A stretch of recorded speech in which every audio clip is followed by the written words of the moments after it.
Tony, have you heard Yeah. about Freddie Gibbs recently? Oh yeah, hey, I ain't gonna lie. DJ Academics put that girl on because I know who she was. And when I seen it, I said, Yeah. "Damn, I would have busted her too." She a But cute bald head chick. would you have been spreading it in the pics though? That's the real question. I mean, no, I don't let nobody put me on film. So like, you can't put me on film. Nobody got access to Tony Millions videos. You feel me? Like later down the line, like unless I leak them, because they ain't getting those. Wait, so y'all saying Freddie Gibbs sent her an ass pic? Yes. Or she took that's the pic. wow. Yeah. They were together, like they boyfriend and girlfriend. Wait, I'm sorry. Maybe I misunderstood. Wait, wait, hold on. Spready Gibbs, you And hear that? we are recording. Wait. So he was spread open or she was spread open? He was spread open Wow. By her? by her. I mean, he shouldn't be putting his Or business online if this girl want to go. But shit, it's 2023, so you know I don't put nothing past nobody. That's why I don't let people hit my joints like that. You feel me? Like, For real. Hey, you never know. You never know, man. So He kind of Rod, said it might not be his kid. I'm thinking because the story she's a is porn star. she got a OnlyFans.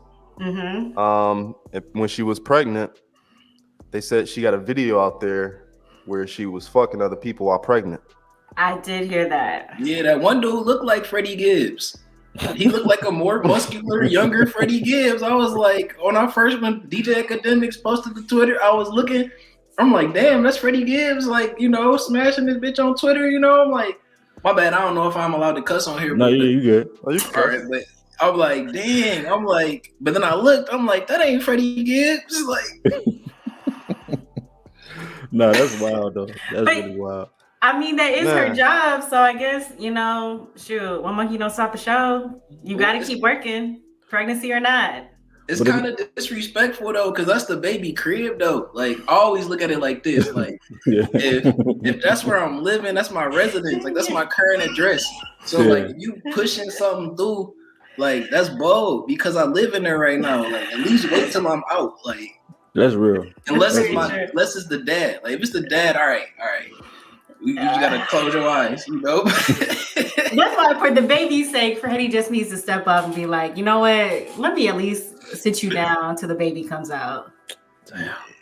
Well, I'm looking at Freddie Gibbs' Twitter right now. Yeah, what'd he It's say? funny, like he must have been deleting and reposting because yesterday he was like, "Don't hit my phone." But today I don't see it. Today he actually had on that shit. I ain't got no phone. The yams. First of all, who killed Jeffrey Epstein? Like, He trying to change the subject? Yeah. Wow. The heat's been on him for like 3 days straight at this point. that shit is AI pretty much in his eyes. No, I think that's really gonna be dangerous though. Like when things are really AI and we don't know what's the truth. Yeah. Like, you know, like the Drake song, the Drake Weekend song. Like if we didn't know that was AI, we might have thought that was them. You know what I mean? Or I heard. Go ahead. So you're trying to say the Spready Gibbs pick is AI? It's not really him spread open? No, he did that. But I'm just saying, in the event that somebody did do like a picture is up there, like we don't know if it's real or not. You know what I mean? But I feel like the way he backpedaling on Twitter, we know it's real. But yeah, I guess we can go ahead and intro the show, man. This is the Friends Podcast, man. Thank you so much for listening. My name is Matt. Yes, and I'm here with my two co-hosts. What's up, y'all? It's Jermaine. And I'm Rod, and this is the Friends Podcast. Make sure you check us out. We're streaming everywhere: Apple Podcasts, Spotify, Amazon Music, iHeartRadio, YouTube. Also, make sure you check out our socials at the Friends Pod, YouTube Shorts, TikTok, Instagram. And keep your notifications on. Love for the old and new listeners. Most definitely. So usually me, Rod, and Jermaine will chop it up about different topics we want to talk about for the week. But today we have a very special guest in the building, man. So go ahead and introduce yourself once again. Tony Millions in the building. I'm here with the Friends Podcast. Let's get it.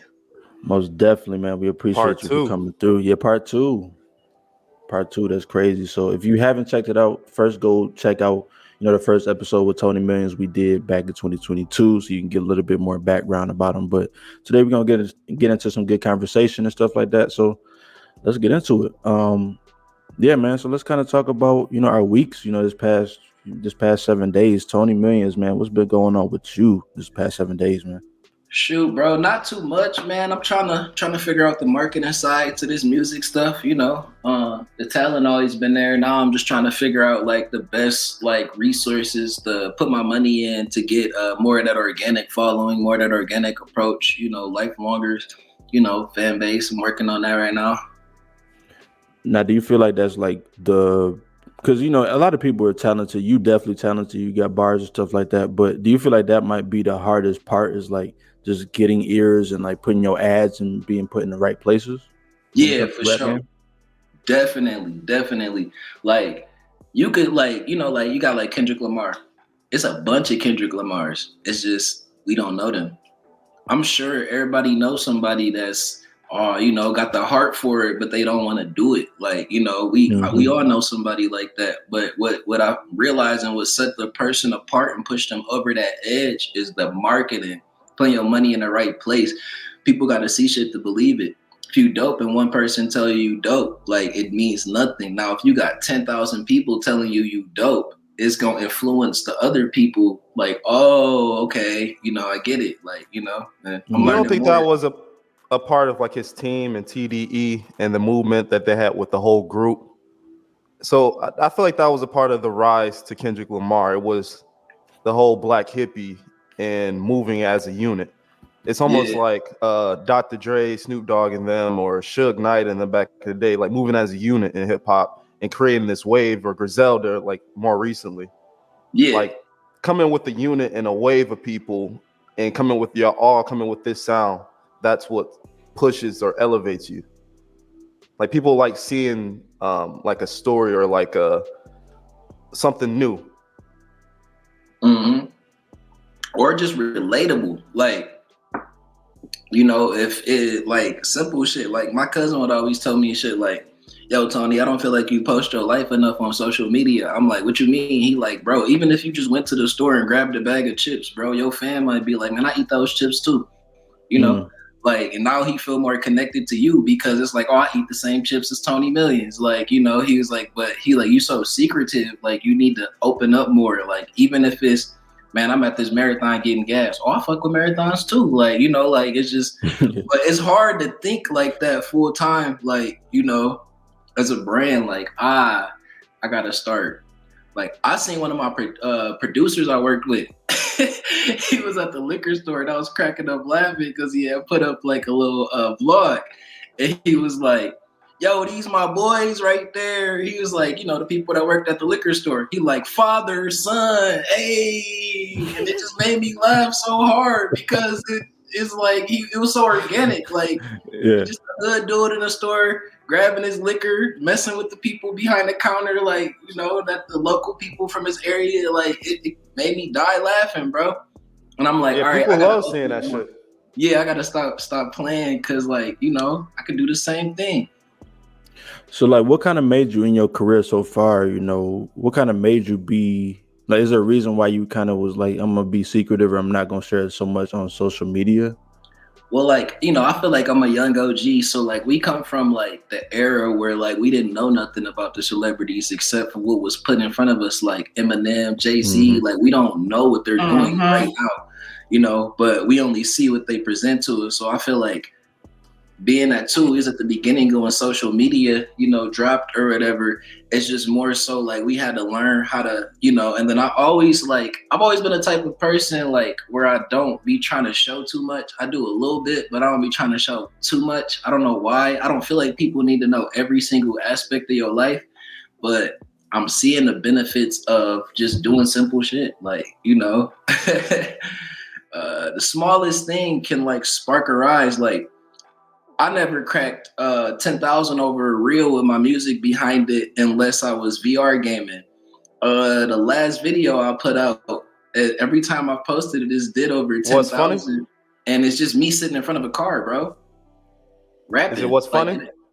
What? Yeah, it was What's funny. funny? Yep. No models, ain't no cameos. It's just me rapping in front of a car, and it's like I've gained 350 likes and followers on my Facebook page too, just off that reel, and that's just like a 30-second snippet of me rapping in front of a car, and I'm like, damn, like we be doing the most for these videos, but I can do the simplest shit, and it's getting me more interaction than I've ever gotten on social media just from standing in front of a car. So what you feel like was the catalyst behind that, getting that attention from that? Was it, like you said, you did something simple, but it still went, you know what I mean? It went to where you wanted it to go. So like, what kind of was behind that, you think? Honestly, I think it's the fact that I put together, I had young little Lord of the Outsiders. He a Detroit videographer. He wanted to shoot that Yeah, video, he and hard. I think it's my conscious music.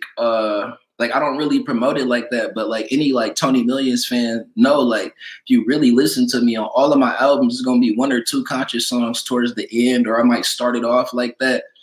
But I think that's what it is, and I think right now we in the era where everybody shoot 'em up, bang bang. The guys, the girls, people rapping about their butts being brown and shit. Like I just feel like I came different, and it's not different. It's what I've been doing, but I feel like people finally tired of everybody having access to a cameraman and being able to post up, grab these bottles, talk about how niggas broke. I feel like it's a good time right now for the next lyricist to come out. Yeah, I saw like on that. What's funny? It said J. Cole. Yeah, they was calling me like a Detroit J. Cole, bro. And it was just funny because every time I spend money on marketing, they always compare me to the big niggas, bro. Never the little guys. So it's like I'm starting to notice, like, maybe that's what it is. I got to develop a budget for marketing. It's never like, oh, he sound like this dude from my hood. It's always, oh, he sound like J. Cole. Oh, he sound like Baby Keem. Oh, this fake ass Wiz Khalifa. Oh, this wanna be like, but it's cool because that's a good sign, because if you see me in that light, that mean I'm doing what I'm supposed to be doing. I just need more people to know me, You see yourself in that light? Yeah, I always did. Like I've Just having the always, confidence. yeah, I've always had that. Like a lot of people don't know, like I don't rehearse for shows, none of that shit, bro. I just go out there and just each time it's like it's free flow. Like, I might think about where I want to be at on the stage, but like I might rehearse once or twice, but like I'm not sitting here full blown rehearsing every time I do a show. Like, it's natural. So how you feel about comparisons though? Because do you ever feel like if you get compared to Wiz or Kendrick or J. Cole, do you feel like you could ever find your thing? Which you already had your thing, but like, do you ever feel like that'll button you into like this? Like if I find more of my niche, like of Yeah. it. Well, I mean, like I feel like I already am, and like I talk to like my producers and like people that I'm really close to, and I think people that really know me know that it's a difference. Like you may see similarities, but I'm still me. Like, you know what I mean? Like it's like he do it that way, I do it this way. Or like even like older heads, they'd be like, oh, you witty like Snoop or whatever. You like, I'm not saying you sound like Snoop, but you got you got a Snoop vibe to you. I'm like, okay. But like, yeah, I always get those types of comparisons, but it's like I gotta get it consistent. Like, but it's not really even about the comparisons. I feel like once more people know me, then they gonna realize that's just Tony Millions. But it's common human nature to compare people to people. People always gonna do that. Yeah, and I think if you look at like rap, like any product, it's like Coke and Pepsi. It's the same thing, but you buy into a brand. You like how this brand markets itself, how it looks, the bottle, and for whatever reason you think this is better just because of how it's presented. I think that's, going what you're saying about like marketing, like that's where that comes into, is that people can see how you market yourself, be like, yeah, his brand is what I rock with. How he carries himself is what I want to, buy into and support. True. So let's kind of get into so it was 420 recently. You know what I mean? I wonder how do you celebrate 420 though? Because I feel like, you somebody that I'm pretty sure is smoking every day. So like what's different between, like 420 and just like a regular weekday for you? You smoke with the fans or something? Well, no, on 420, bro, I ain't gonna lie. Like, typically, like, I do, like, out-of-the-box stuff. Like, instead of just smoking, I might grab edibles, some THC lean, some higher concentrate, maybe some extra size, like might put together a whole budget, like what I want to smoke that day or, throughout that day, things like that. Like I was smoking a strand called Butter. It was kind of fire. It was like this little Butter's fire. yellow vial or whatever. And then it looked like butter. And then it had the facts. And it was like it was like 39% THC. Yeah, that junk was cool. But stuff like that, like donkey butter. That's a strand too. Yeah, it's called donkey butter. That hit. Oh yeah. This yep. I heard of that now that I think about it. But no, this was just called Butter though. It was like it was cool though. You mentioned that THC lean. I feel like I've seen like people like post videos on YouTube of them like pouring that shit up. Like I feel like that should have probably have you on your ass, like for real. But like, does that shit affect you in the same way? Because I feel like you a veteran at this point. So like, how does that shit even affect you these days? I'm not gonna go to sleep, but if I'm smoking with my homies, they going to sleep for sure. Like like with the THC lean, I was smoking with my homie and out in Harrison Township, and dog was asleep. We started smoking at 4. Dog was asleep by 6. It was over with. And then next day I had a studio session. My homie pulled up. I say he pulled up at like around 6. Dog was nodded out around 8. It was about 3:30 in the morning. I finished my verse. Dog was still asleep in the seat. I was like, bro, you good? But no, I guess it don't affect me the way it affect other people. Yeah. Maybe because I drink coffee too. And I think the coffee like kind of it keeps me up because I feel like it's a waste to get high and go to sleep. Hell yeah. Like, I want to be high and enjoy some shit. So like I drink coffee to offset the drowsiness because I do like indicas too. And you kind of mentioned the studio, and I remember being in the studio with you like a couple years back. So I just kind of want to see like, what has changed with, your studio. I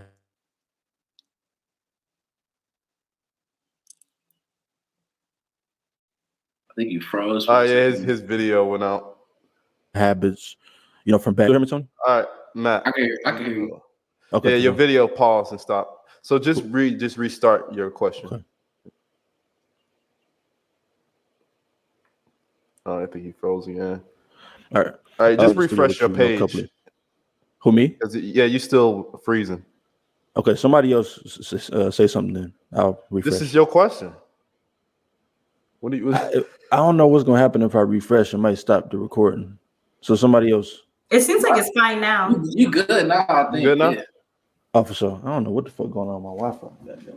But no, yeah, really my question is like, so like what has happened what has changed between your studio habits from, back when I was in the studio with you a couple of years ago to, right now? Like, is it the same, the same routine, or is it something that you kind of like elevated from there? Well, I definitely elevated. I say more so like now, like when I'm in the studio, I can do punch-ins now, and I can still write like how I did back then. So it's like I got multiple ways to do it now. Like, if I want to do a punch-in style with a song and just do something organically on the fly, and I got the time booked for that, I could do that. Or if I want to just come prepared already, like 90% of the time when I'm in the studio, I just come with my stuff already written. But I say the only thing that's really changed now, instead of like recording it one way, I might record it 4 different ways and change the pitch in my voice, or might change how I'm saying it and then see which one sounded best. Like, like, oh, okay, I deepen my voice a couple octaves or whatever for this particular record, or oh, let me chill and like just talk, or like, let me scream right here, or like, like. No, I feel that. So you kind of like splicing it together though. So you got 4 takes, and it's like this take gonna be here, this here, or are you talking about like for a whole song you're gonna scream, or this whole song you're gonna be deep? No, just for like different parts. So like maybe like on this verse I'm gonna chill out. On the hook I might get a little more hype, or maybe on a breakdown I might, relax a little bit instead of going all the way in, or just using the same voice the whole entire track. I feel that. Yeah. I feel that. So this process that you're talking about now, I assume that's on your latest project, 420 Erryday. Yeah, 420 Erryday. And it's an 8-track EP project. What do you call it? Anything over 7, I guess, counts as an album. So it's a little album, little mixtape album, whatever you want to call it. Mm-hmm. And when you're making this project, when did you start with this? Was it last year, or did you just think of making this year for 420? Or like, how did this come about? Well, I really started doing it, I say probably like January, December, something like that, December, January. I wanted to make a 420 project. It's something to smoke to. And like when I'm listening to this track right here, what is it? Rolling Lizzos. and I'm just like, not Coily Rays. I looked at the track list, and that was literally the first track that I clicked on just because it made me like laugh. I was like, Rolling Lizzos. And I was just like, how the hell did you come up with that name? I mean, okay, so a lot of my fan base, which I need to start bringing to Instagram, but I got like, I got like a deeper following on Facebook, and they know me more personally. I'm more personal on Facebook about like how I feel about a lot of shit, you know, and my sense of humor is more, I say they know me the best out of all my platforms. And I remember one day, like, I said some shit like, I'm about to roll a Lizzo or something like that. And somebody was like, make it into a song. And I was just like, all right, bet. Once I get the right beat, I'll make it into a song. But that was like maybe almost a half year before the project. I knew I wanted to make a song with that in there because a lot of people, like, you know, I smoke fat blunts, you smoke little blunts. I smoke, like, you know, like I was saying, like right now we saturated. Like everybody kind of got the same, everybody talking about the same shit. So it's like, I got to do it differently. Like, you know, it's like I'm seasoned enough in the game to know that I can't just hop on a track and say stuff like that because I've done it before. So it's like, how could I be more creative about how I'm saying I'm doing this? And at the same time, I felt like if I bring in pop culture, like, you know what I'm saying? Like, oh, y'all rolling Coily Rays, I'm rolling Lizzos. Oh, he basically saying that y'all rolling little skinny blunts, he rolling big thick blunts. Boom. You know, wow. Mind blowing, like, you know. So you mentioned a couple times, like hearing the same content come up over and over again. Like, what are the topics or the content in music that you're like, yo, I'm sick of? Like, can we dead this for a minute? I've heard enough. I mean, I say the killing. Like, the killing is like by far the weakest to me because it's like these people they push into the forefront be like babies. Like, you know what I mean? You 18, 17, 16, and you don't hear name dropping people you smoked, like whether you did it or not. That's just kind of crazy to think that that's the world we live in. Like when I was them ages, I was listening to Kendrick Lamar and I was in my conscious phase. You can't even call me a nigga right now. And it's just like, I'm seeing these people, like, you know, of course I like decided like, man, I can't just keep living like that. You know, you think conscious all the time. You're going to want to question everything and the conspiracies. And I got out of that phase.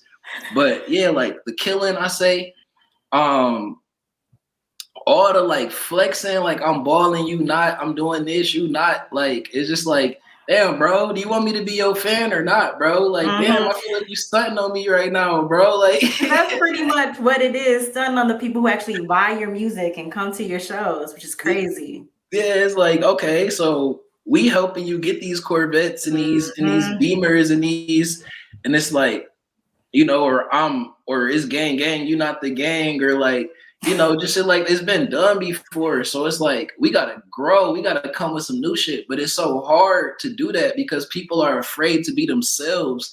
And I feel like we in a point where we need more people that's just comfortable being themselves. Like, you know? For sure. I think that's what it is. Like nobody wanna be themselves. Everybody look at the internet, see somebody and try and take on that persona. Even though I will say I wasn't mad, Matt, when you recited the what's her name? Sexy Red. Sexy Red. You can hit them with it one time, you know, one more time. No, that's a fire. Now what I'm gonna say though, that is a fire song. Like I ain't even trying to throw no shade at her. The reason why it's fire is because that's back what I was saying, being yourself, being simple. Like who gets on a record and talks about that being pink and that being brown? Like that's That's a reality. You gotta relate to people, like, and you gotta think a girl drunk, she in the club, psychologically, you feel me, in her psyche. Oh shit, my shit is pink, my shit is brown. Oh shit, she's spitting. You wonder why you got the connection to the song, because she just generalized the statement, and that like goes back to what I was saying about like my cousin talking about, go show the video of you grabbing a bag of chips. Like all she did was just talked about the color of her body parts. And then she followed it up with a ratchet ass line, like, "Oh, suck a bitch toes." Like, you feel me? Like, oh, she taking it there. Like, it was smart. And then right off the beginning, she drew you in already. So I'm learning like with this algorithm and like how I got blessed with the reels. It's like you got to start snapping off the jump. Like fuck the chorus, just come in snapping. And I think that's like the part of the algorithm because it's so saturated. You just got to come in off the back snapping out. Just come in, say that crazy shit, whatever you just come in and say it, and then just take it. I heard the baby say that. Yeah, like that's why he don't like let the beat breathe. Yeah, he just goes straight up snapping like bar. But you know what? It makes sense because everybody's attention span is so short. It's like you got to give it to me right now. Like say something to make me want to listen right now. Don't make me wait to the chorus. Don't make me wait, to the next verse. Yep. So is that something that you consider like even when you was making 420 Erryday? Is that something you consider like not even letting the beat breathe, like straight jumping on that bitch, just spitting? So on 420, unfortunately, I didn't do that because I didn't start thinking about this till after. That more so is like some shit for like my core fans. And the fact that I got like Big Germ production on it too, I just feel like that's just like a dope ass move for like the people that's like, oh shit, I fuck with Tony. Wow, that's legendary. You know what I'm saying? Like that's okay, that's cool. You know what I'm saying? He just worked with Germ, like. Yeah, how'd that come about?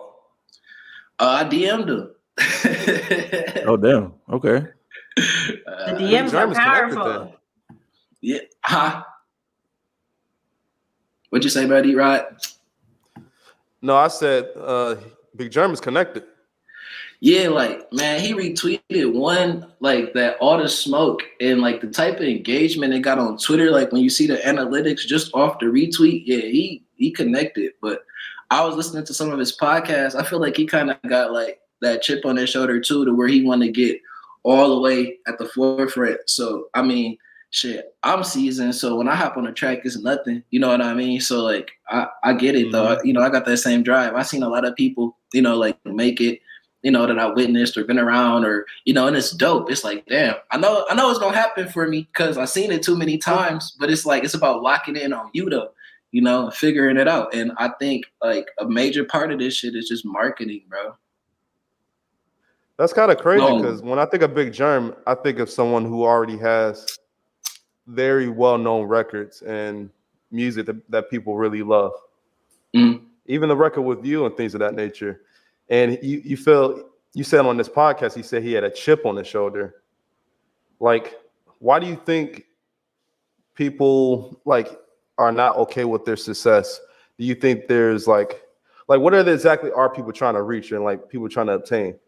Man, I feel like everybody want to make it. Everybody want to be, at that top spot, whether it's production, whether it's podcast, so everybody always got this sense of like, damn, I want to be the main, but like, I feel like we got to. I'm trying to figure out like, what's the bar? Like, what is the top? Is it they trying to be good as Drake and they trying to like have that kind of, is everyone want that level of success, or like what is the top from a lot of artists? Like, where do you want to be? Like, I couldn't even say the bar is Drake, bro. Because if the bar is Drake, then it's Wayne, and if it's Wayne, it's Jay-Z. And if it's Jay-Z, like, what was really after that? Young boy.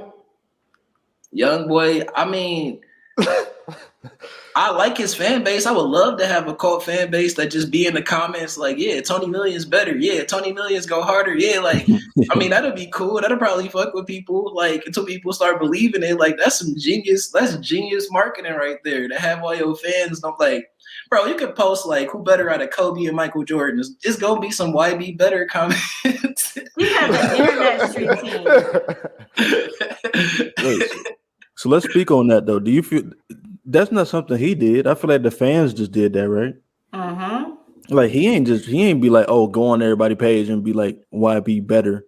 So like, what is it about him and like his persona, his music and stuff like that made people do that? Like, do you think about that sometimes? Bro, it could be the marketing. Like, I didn't tell that blog to call me the Detroit J. Cole. Like, I Yeah. didn't do that. So, like, maybe he had a blog that said he was better than everybody or some shit, and then it just stuck. Maybe it just hit so many people so fast. Like, I'm seeing now it's more to just the artist. Like, it's pages, it's the representation of branding, the narrative that they paint. And like, you know, J. Cole, that's a high ceiling, like just for somebody to even. So now it's like, damn, I gotta sit back and drop a conscious album for people at some point because of y'all, like, you know, thinking that. And that's just something I can do easily. Like, you know, that was funny or that's easy for me, but I don't make a lot of those records because I used to perform records like that and people would be looking at me crazy, bro. Like, you know, like I can't be conscious without being looked at crazy. You perform on me, you get off the stage, you're like, damn, do they like me, bro? Like, did I do something wrong? And then they add you 6, 7, 8 months later. Oh, you was hard, bro. I remember 8 months ago, but you don't get the instant fans. You get it's like it takes time when you go to conscious route because people don't want to right away. Like I was a big Nipsey Hussle fan. Like I wouldn't say I was the biggest Nipsey Hussle fan, but I knew who he was since 2011. When I was closer to his death, a lot of people was just now discovering him off of that Double Up. Mm-hmm. And I feel like a lot of conscious artists, we not quick to put our friends onto them. It's more of a like personal thing. But if we see some wild out the box ratchet shit, hey bro, did you see this weird shit that I did? Like, you know what I'm saying? So I think that's more so what it is. This is the thing with conscious rap for me. I feel like conscious rap is a lot of times associated with boom bap beats or hold on, I'm getting some feedback. Where's that feedback coming from? Is there some feedback? Do y'all hear the feedback? Test. No, I don't hear nothing. Okay. Yeah, I feel like a lot of times conscious rap is associated with boom bap and those kind of beats. And when people do records like that, it's a lot of times missed. But when you did your more conscious rap on a what's funny beat, I feel like that translate better. Or like when Kendrick, he's still like conscious and talking to myself, but he does it on a better beat and he makes it to something that's more relatable. And I feel like that's the big difference than a lot of artists who go up there on the stage. And I see this a lot, like open houses and things like that. And they'll go up there and just pretty much do poetry and things. And it's like, this is cool. Like, it's like you saying something, but it's like, what do you want your audience to take away from it if you're an artist? That's a good ass question. I feel like everybody that's making music right now need to look at that question and then hit the studio. Like that's a great question. Well, how would you answer it though? Like, what do you feel like you want your fans to take away? Because you know, honestly, like I just want my fans to have a good time, bro. Like, you know, like I really just like make music, like the type of music I make, like I feel like it's shit that you would play while you driving, like while you just sitting down driving in the car. You know, maybe you got some homies with you, your girl with you, brother, cousin. Like I feel like my shit is more so on a chill level, or you like chilling with people, kicking it with people, hanging. I think it's more like I say it's like background music, just some chill shit. Like, you know, just something you could just have in the background and vibe out to, you know. But it's gonna be some bars though, here and there. It's gonna be a couple of those. So you definitely want to put together like a playlist of like, I feel like your favorite Tony Millions, because it's more like I got more styles. Like I make weed songs, conscious songs, upbeat songs. I popped on a couple of Detroit style songs. You know, I just feel like it all depends. When you're chilling, what's your background music? Like, do you listen to yourself in the background? Yeah, I listen to myself more than anybody else. I'm not gonna lie. Like, I'm not one of them artists that's afraid to listen to myself because I feel like listening to myself helps me get better. Like, because as yourself, you're gonna be critical of yourself. It's gonna be certain things like, damn, I wish I could have did it like that and not that. For sure. I wish I would have said that, not that. So then, you know, next time, keep in consideration what you did wrong on that one or what you didn't like about that, and just make sure it don't happen on the next record. Do you have like a lot of songs in the vault? So you just be listening to like unreleased music a lot? I do have songs that I pull off, whether it don't fit that project or like sometimes you just can't get the mix the sound the way that you envision it sounding, or maybe I heard myself delivering it like this and I just couldn't reach that cadence. So I definitely do got a lot of songs in the vault, but then sometimes it bothers me because I'll go back and listen and I'll be like, damn, that's crazy. I should have put this Mm-hmm. out, but now I can't put that out because you could clearly tell it's an old ass song, but like the type of not give a Because the fuck beat choice? attitude I had, or Because of like the beat choice? Like yeah, why maybe the would people beat. think that it's an old song? I don't even think it was the beat choice. I think it was more so the rawness in my vocals. Like you could tell it was like a younger fuck everybody me, like type of personality, type of style, type of, you know what I mean? You hop on a rap. Yeah, I feel like it's like, all right, some artists, they so young that they don't give a fuck. They say whatever and they're not conscious of it. Some artists, I feel like they so old that they don't give a fuck. They've been through some shit. Like, that 38-year-old, 39-year-old dude that hop in the studio and you like, he talking wild. Like, he don't give a fuck. Like, I feel like once you reach that level, but I feel like a lot of times we listen to what people say, or oh, you should try this, or you should try this. Maybe you shouldn't cuss so much. Maybe you shouldn't do this. Maybe you shouldn't, and you thinking about all these things while you're recording instead of just being like, this is how I feel right now. If you like it, you like it. If you don't, you don't. This is how I feel right now. Like, Yeah, making music. And I feel like that's just the way you make music. You just make music that's close to you, just how you feeling at the moment. Yeah. But Yep. I'm kind of trying to figure out, like, how do you know? Do you just base on how you're gonna package your music based on what your audience is saying at the time? Like you were saying, oh, what's funny? Like I had never seen that type of reactions or things of that nature. So now you were talking about, oh, maybe I can just come out with a project that's more conscious. Is that kind of how you base it, or is it more like how you feel, like and like you just want to put out? Honestly, like I laugh and I joke a lot.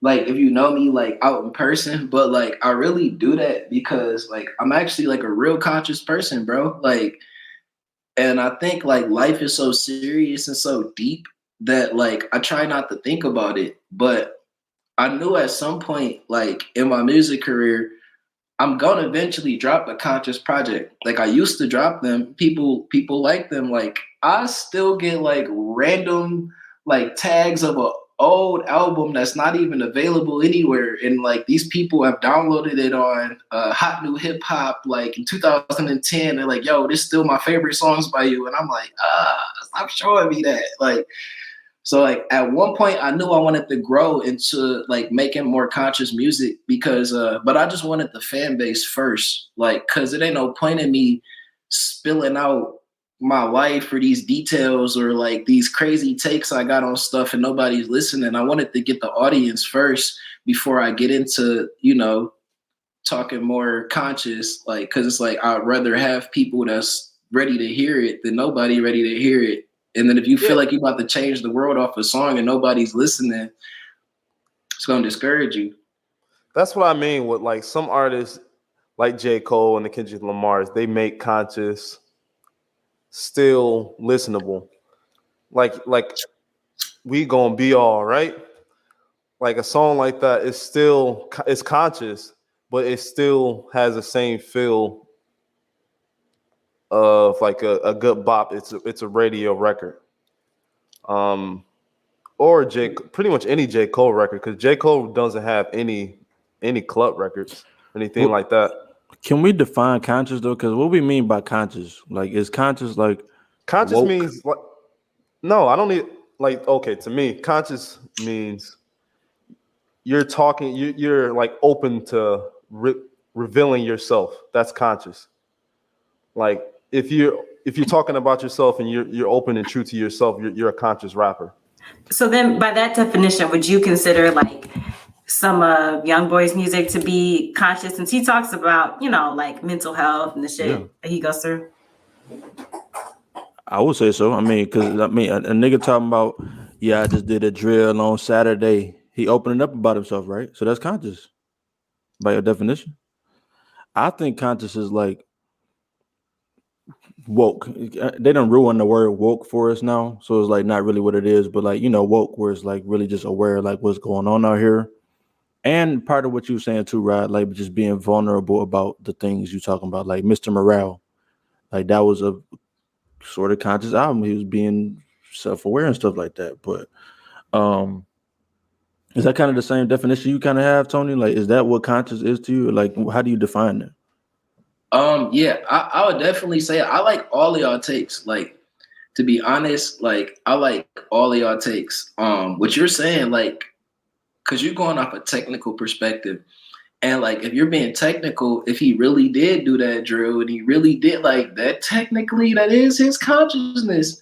Yeah. So like, I guess like, yeah, you're right. Like revealing yourself, like that definitely right there. I mean, that would be it. Like, I think maybe like hard takes or like how I feel about certain shit, like that I wouldn't necessarily put in a song because it might not be grammatically correct or it might rub somebody the wrong way or you know what I'm saying. But I think when you get to that level of like, y'all, I'm just gonna say this because I feel like it, and if y'all agree with me, y'all do. If y'all don't. But I mean, I feel like that's like my take on conscious music. Like, Okay, no, I feel that. I do want to ask about, man, a little bit more about 420 Erryday. So like Big Germ, like so you said, like you said, you DM'd him, you was like, yo, you know what I'm saying? Like I'm trying to put this project together, or woo woo woo. But like, was this something that like kind of worried you? Like, I don't know if I ain't gonna say you was like scared of what could happen with it, but like Big Germ has worked with Mac and Wiz and stuff like that. So like, can you kind of talk about your thought process on like, I got to do justice on these beats because this Big Germ, you know what I mean? I got to really show what I'm about. You know what I mean? Like, what was your feeling about that? that was definitely my feelings with it. Cause like also too, like I said, I always get that comparison, and like I'm at a point now where I realize like I can rap to any beat. But why rap to any beat when I could go for some of the like main, you know what I'm saying, main producers? Like, it's like when I reach out to celebrities, 9 times out of 10, I'm not getting spent. Like, if I come up with like a certain thought process behind on how to work with them or how I want to reach out with them, or I mean, shit, that didn't how I'm trying to work with them. But yeah, like usually like I get a good response, bro, because I be on it. Like shit, I've had fucking like Diddy interact with like a comment under my Instagram post, bro. Like I be knowing like Diddy, yeah, bro. Yeah. what'd you say? So he had posted like this motivational get up and get it video. I was like, bro, this fire. Okay. We need more of this, bro. Keep doing that. And then he had like responded back, love. You know what I mean? That So is it's brother like love. I feel like when you being genuine, bro, like God know, bro. When you being genuine, God know. When you not, bro. And I feel like that's why, like, I mean, he know your heart, huh? He know your heart, like he know. Yeah. I mean, like when you being genuine, bro. Like, I just feel like you can't avoid that because like you can read some shit and tell when somebody, like, hey, Friends Podcast, I love to work with y'all. I've been following y'all for years. Let's get an interview. Yeah. Like, It don't happen for everyone. You could tell when it's genuine. But I really felt like that. I looked at it like, damn, I needed this. I'm about to get up and go grind. Shit, yeah, do more of this. Like, that's really how I felt. And I feel like a lot of people is afraid to like give people their flowers in the comments on Instagram. Like if it's not negative, For sure. it's not going like, and I feel like in hip hop, only in hip hop, we got this state of like, oh, I'm not about to compliment dog. I'm not about to say he dope. I'm not about to, but it ain't nothing wrong with doing that. Like all they gonna do is, all right, for sure, thanks, boom, you might have inspired them. But I feel like a lot of us are scared to tell people they're dope or this was fire outside of just fire emojis, like a real like, yo, when I watched this was dope. I like how you thought outside the box and the storyline behind this was fire. And at 2:36, you did X, Y, and Z. Like, it's like, oh, I could tell he really genuinely watched this versus like fire emojis. Like, I feel like, I don't know. It always seems like that with like artists and like musicians.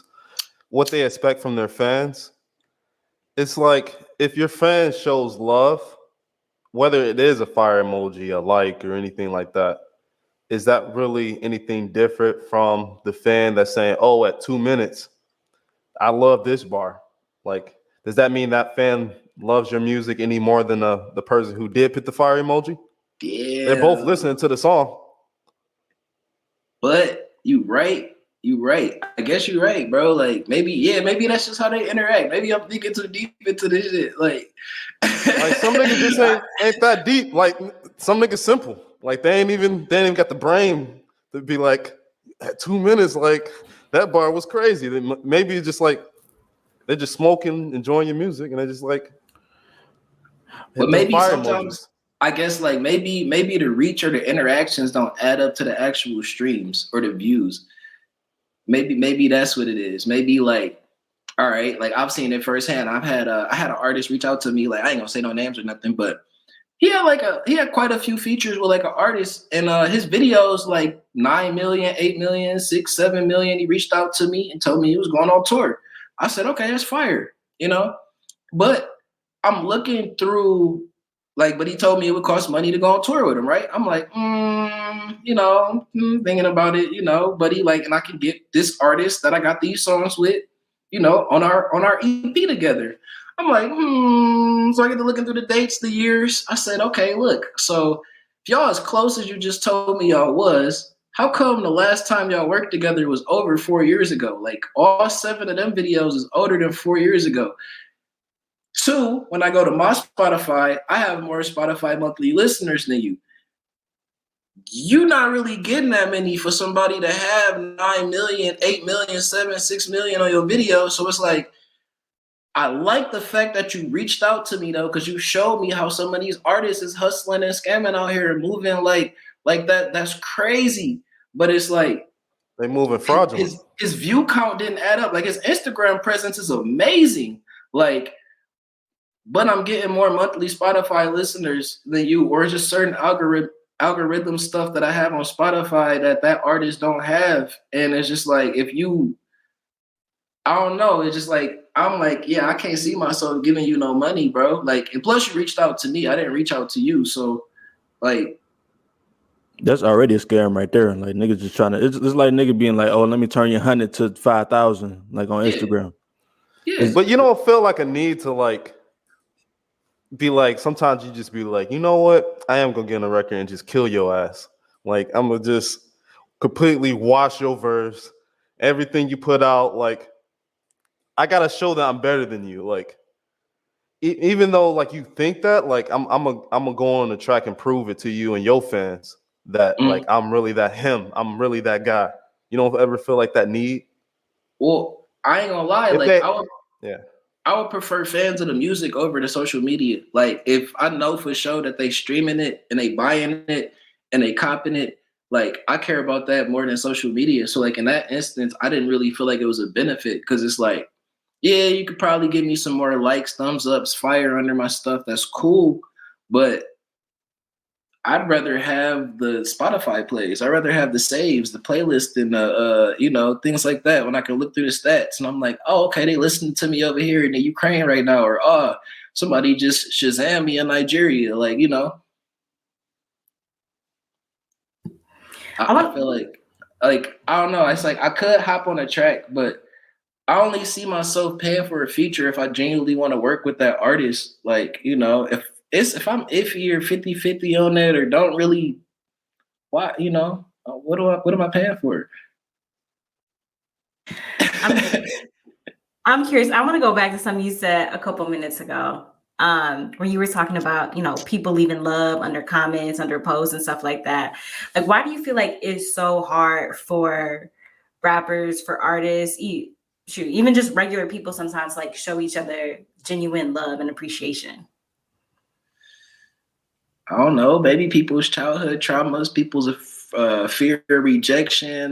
Maybe it's not broadcasted. Like I just thought about maybe like just the way society designed. Like I was thinking about something the other day, and like speaking of the word love, man, I just found out that Habibi means my love and not friend. I thought for the longest it meant friend. So look at their culture. Look at what they call each other. You said Habibi? That's my Habibi. baby. Yeah. Yeah. So No, think about what they Habibi? call each other. My love. Yeah. So think about their No, culture. am I saying this right? Is it Habibi. Habibi? Habibi. Yeah. I thought that was bad. That's No, a it's good good. thing, bro. That's what I'm saying. I thought I No, didn't know no. what it meant. Oh shit! I'm thinking of Haram. I thought it meant friend, but it means my love. So think about this though. If we could change our society instead of saying an N-word or whatever, right?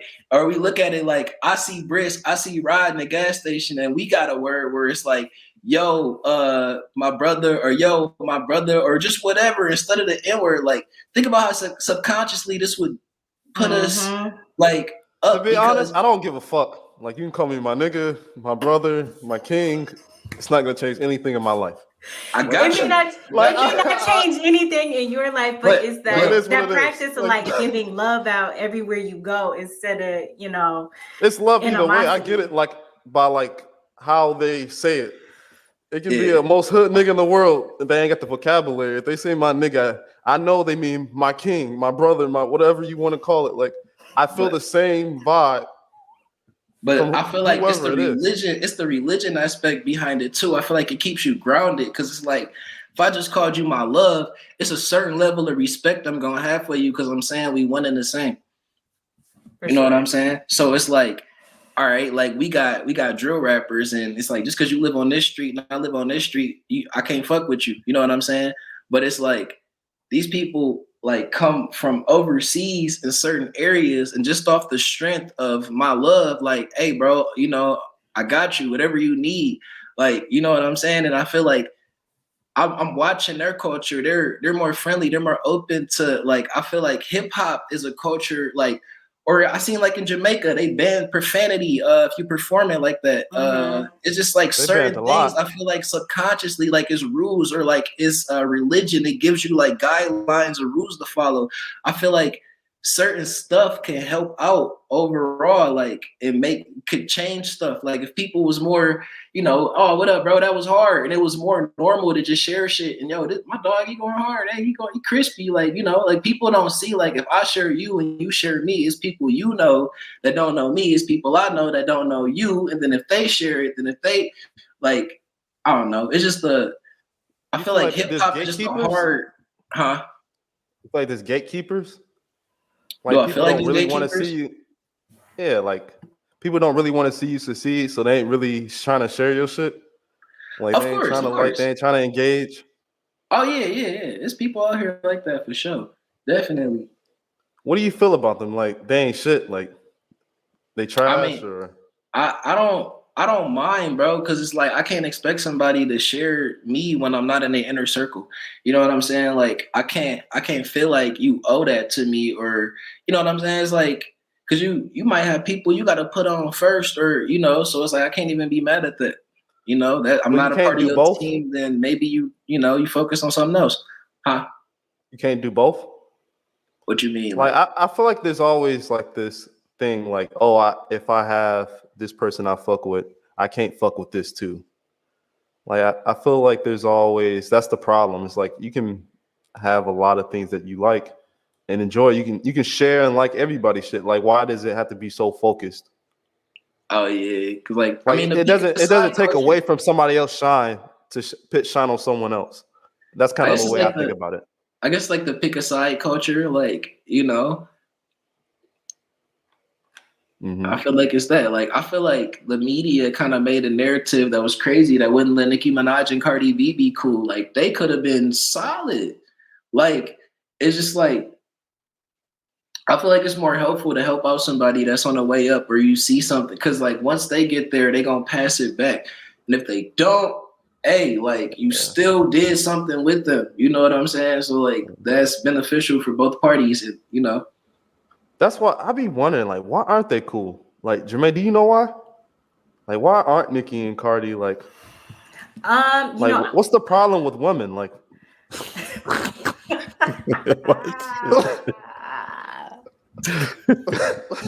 What kind of question is that? Like, what's wrong with women? Women, right? Like, shut the fuck up. after we just talked about how men can't leave each other positive comments and like pictures, and then it comes back to what's wrong with women. Ain't that something? No harm.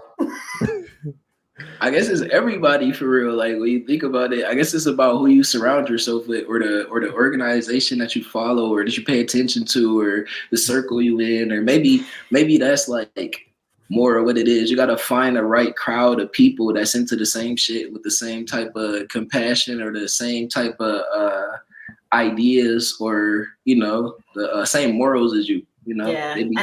And I don't know if it's just like hip hop in general. I don't know if it's the Black community. I don't know where it comes from, but I definitely think we have this sense of like competition. Like I can't highlight your shine, because that might show people that like in this certain area, like you might shine a little bit brighter than me. I think there's that fear that like somebody else's light can take away from yours, instead of recognizing like, yo, we all got our own lights and yours doesn't take away from mine.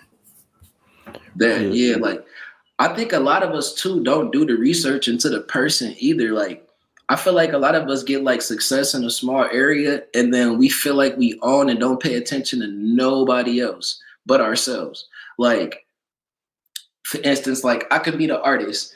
I'm like, hey bro, your music hard. I want to do a track with you, but I'm trying to help him out. But hey, I ain't gonna lie, bro, it's $250. I'm looking through your Spotify like, hey, bro, you got 40 monthly listeners, bro. Why are you trying to charge me? Now, you have no major features, no nothing, bro. I could show you some shit, but I ain't even going to show you the shit because I don't know nowhere near 99% of what I'm supposed to know. But I'm trying to show you some shit that would be beneficial to you. But since you're charging me for this feature because you didn't look into it, because maybe you was the man at this showcase, or maybe – you know what I'm saying? Or maybe your video got posted in this one platform. It's like I was going to help you, but now that, but it's like I do the research. If an artist tell me you want to work with me, I'm going to listen to your music. I'm going to look you up on Google. I'm going to click through your shit. I'm going to look through your comments, who you affiliated with, like, because I want to know who am I associating myself with. And I feel like a lot of us catch success in one area or one post or one thing, and we up the price went up. I can't fuck with nobody now, like, but it's like, yo, you still got to look into some of these opportunities that come across because it might help you out, So you do work for the love and not for the money? I mean, I definitely charge for features, but I don't charge everybody for features. Like, you know what I mean? Like, if it makes sense and I genuinely want to that song and I see it like the same vision you see, well, why would I charge you when we could just do a split if it makes sense? Mm-hmm. If it's a hard song, then yeah, it's a hard song. I feel you. But like if it's somebody I know that's bullshitting, or you know what I'm saying? Like I can't just or you gonna upload the song as track 1 or track 2, like spell my name wrong, like it's Tony Millions. Like I'm not working with and I can't see myself working for free with people, of that caliber, like, Let me ask someone you know what you're doing. No, that's real. That's real. Let me ask you this though. So how long have you been rapping? Hold on. I'm about to do some quick math, bro. Ooh, okay. Hold up. Because like when you was first rapping, I'm assuming you probably wasn't dropping your stuff on streaming and stuff like that, right? I mean, music was different back then. No, yeah, I used to drop on that Piff. Like I got probably I want to say close to 17, 18 projects that was on that Piff before they got shut down. But that was all before streaming platforms. Or I had I want to say, was it anywhere between 400 to 1,000 songs on SoundCloud? But I stopped paying for the little membership on there. But that was stuff that was out for free. You know what I mean? So I've been putting in work for grit, but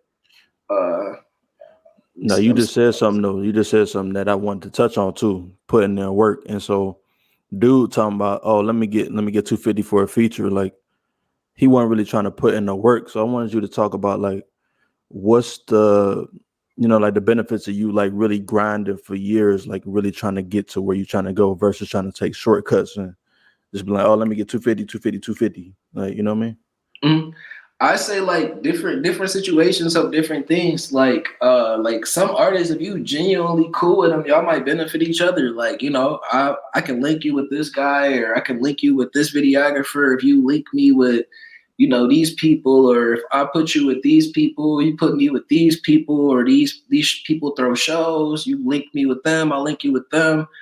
You know, but if you charge the money, they might not do that, because, you know, you're really selling away some of your rights to the song as well when you take the money, because, you know, like, and then they gonna do whatever they want to do with it. You know, it's like, I feel like it's better to be tied in. Like, this is the way I see it. Like, if I work with like somebody, I like to do splits, because when a song blow up, I don't want to be the guy that's in a Lamborghini and this person's still in what they in, and they settled for this 400, 500, you know, 200, 300. I'd rather do a split, because I believe in my talent enough to where at some point all this shit gonna pop. Like, you know what I'm saying? Wouldn't you rather be tied in to the point where once the marketing hit and they get the right niche and we got that core fan base and that core crowd of people, wouldn't you like to be tied into the value of that? Like, it's like stocks. You could take the cash and sell it right now. That's cool. You could cash out right now. That's fine. But you're not gonna be tied to, like, for instance, like, I bought a beat for $100. I was trying to do splits with the producer, but he sold it for $100. But I realized not doing splits, I made a lot of money though by just buying off the $100. Like, it was like, damn, maybe I should just start buying beats for $100. Yeah, that costs more up front, but you make your money back faster when you don't owe nobody for anything, you know? Half and half shit. Yeah, I don't know. No, that's It's real. not depend. That's some real shit. So just kind of closing out, you know, getting to the end of the interview and stuff like that. I just kind of want to see so 420 Erryday dropped on 420. So I just kind of wanted to see like what's coming up, you know, for Tony Millions. I'm sure shows, videos, albums. Imagine an even bigger project. Yeah. Oh man. So yeah, like stuff like that I'm working on, bro. Like I really got to figure out what type of production I want on this next project. I'm definitely thinking about maybe like finding the right theme too. But like overall, my focus right now is just the flood with videos. Like I want to get a lot more videos out here. Really, like, I think that's what I want to do, bro. Just like, cause I feel like I put together so much dope music within the past like 3 years. I feel like I want to just put videos out to a lot of this shit, cause like people listen to songs, right? They listen to them. Yeah. Yeah. But it's like a new song again when they see the video to it. The thing is, like, I feel like too many artists get stuck trying to like do a theme, and I don't think music necessarily have to be like that. It can be a compilation of tracks and a little bit of everything. So it's like you're giving a little bit to every part of your audience on your album, so they get a little piece of everything of who you are. That's smart. So it's like, so we hear like your conscious raps, but we also want to hear your weed raps and your party music. We want to hear like all of it. Like we want to hear, but it still have to like musically sound like together for sure. But like, I feel like Ray Sherman is like one of those artists or who does that very well. Yeah. They give you a little bit of everything. Yeah, that's dope. Yeah, they got that song with who's it? Janae Echo. Is that who what song? I think so. You talking about Sativa or something like that? Yeah, when I first heard that shit and I found out it was him, I was like, damn, he talented, bro. What the fuck? Hey, this shit cold. Sway Lee different. He a different type of animal for sure. He really is. But yeah, so Jimmy too. Okay. Jimmy a dog. He dope. No, he definitely dope. I ain't gonna lie. So for Tony Millions, more videos, more albums. For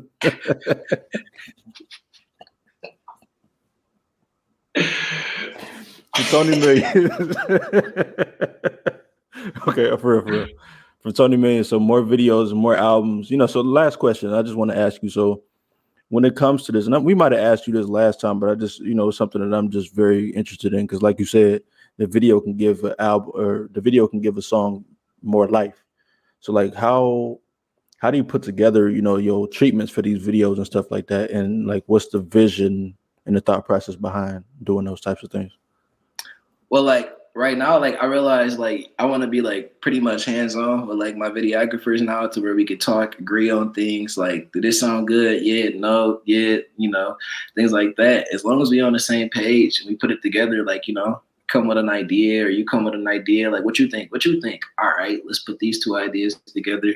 Boom, let's take this out, let's add this in. Okay, I like that idea better or vice versa. And then, boom. Or I might just trust your vision. If it's presented to me well and it sounds good, that's what you see the song looking like, boom, we could do that,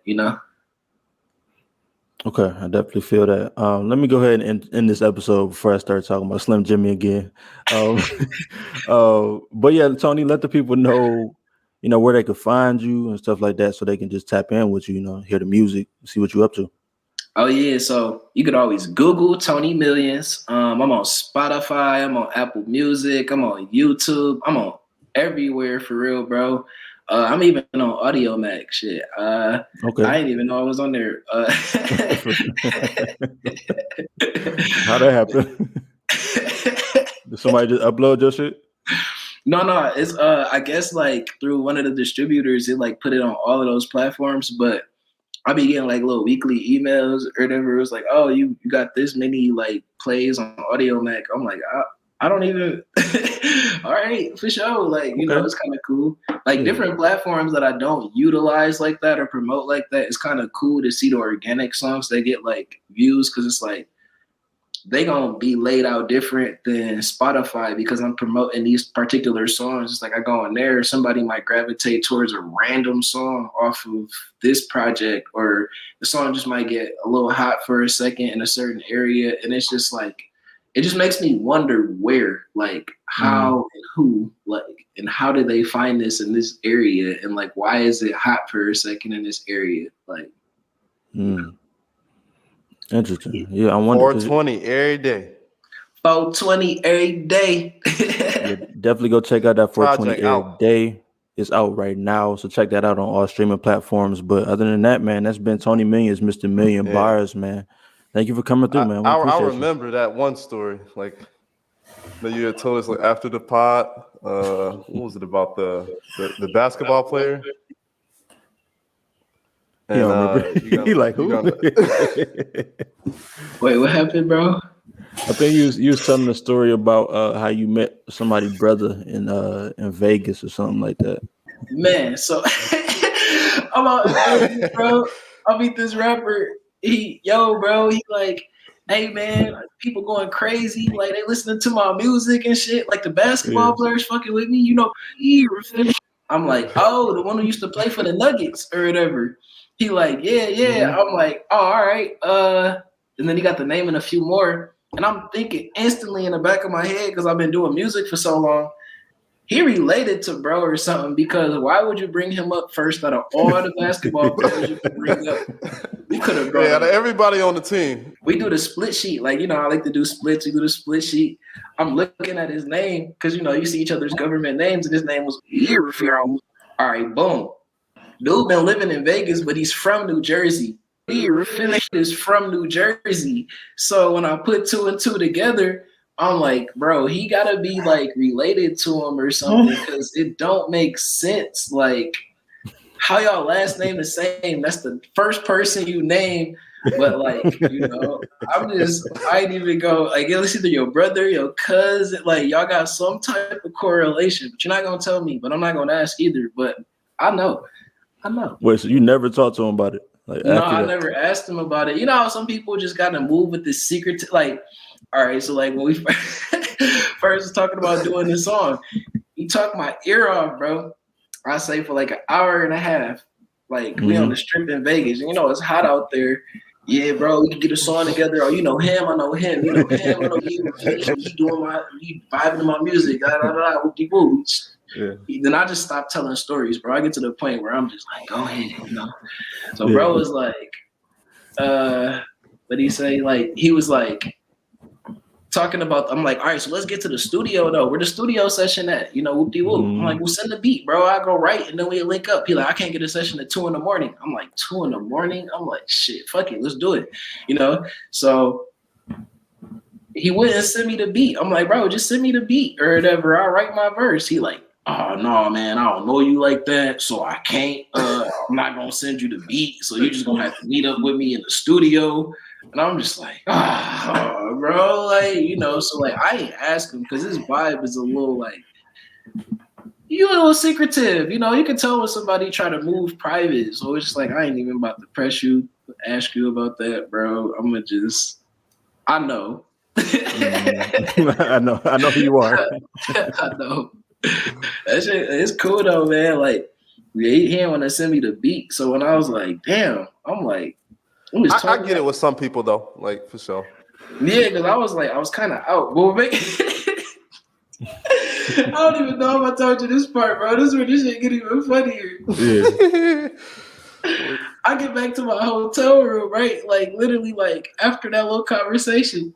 I said like 10 minutes go by. I'm like, what up? I thought he was confirming the studio session. No. He said, hey, bro, I just got into a fight. I'm like, damn. I'm like, what you want me to do? He's like,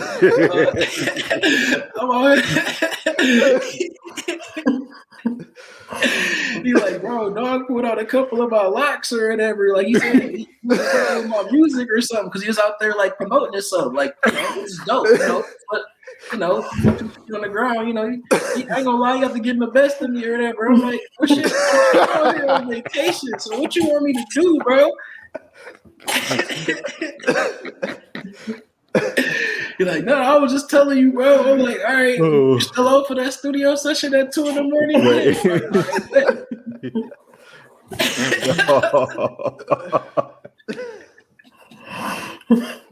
Nigga pulled out his locks. Vegas, bro. That shit is litty out there. I said, bro, what?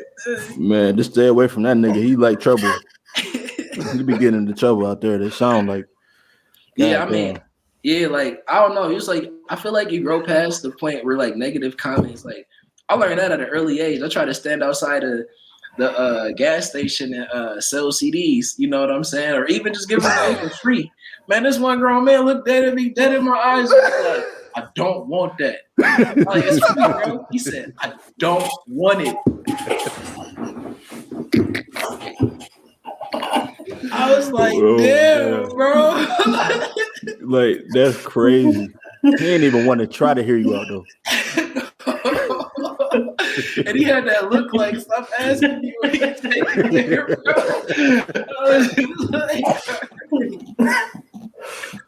So I learned, like, yeah, you out here marketing and promoting and shit. And that hands-on foot traffic. Some people gonna be disrespectful. Like, no, I don't want that shit. Like, hey, but you know what? You live to fight another day, man. That's all I can say about that one. God damn. Well, that's hilarious, man. I think this episode is at its end. But like I said, Tony, we appreciate you for coming through, man. So we're gonna post the links in the description, everything before 20 Erryday for your social medias, stuff like that. But yeah, man, thank you for coming through. Great conversation. Yes, sir. You already know. Yeah, man. So peace. if you got it this far, thank you so much for listening. This has been the Friends Podcast, and we out. Peace out. Out.